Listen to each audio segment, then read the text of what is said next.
Next, what we want to take a look at are some clipping masks and how we create a clipping mask and what a clipping mask is. If I have this shape and I wanted to use this shape as an actual mask to contain this image, I could use a clipping mask. And there are a lot of ways that we can use clipping masks. We'll use them a lot for adjustment layers and different things like that this semester.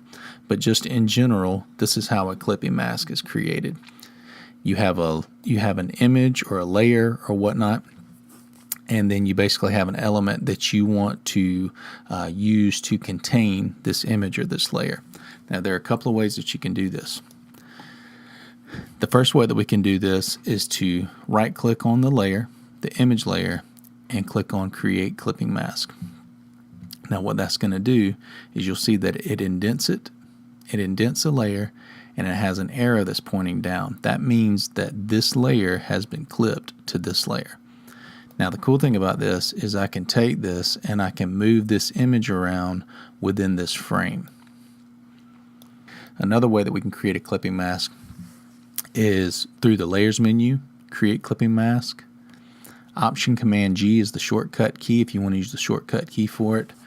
Or you could also hold the Option key and you could hover in between the two layers that you're wanting to clip, and you can click, and that'll do basically the same thing. Now, this can be clipped to any shape or number of shapes that are on this actual layer itself. And the cool thing is it can also be clipped to text.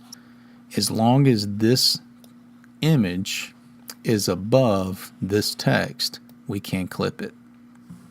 So I'm going to hold Option, I'm going to click, and now I have this image that's inside of this. Now I can move the image around, or I can move the text around, or I can move the image around.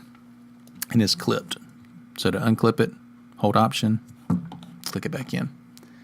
And that is basically how you create and how you can use a clipping mask. And we'll explore some more ways to use clipping mask as we dive deeper into Photoshop.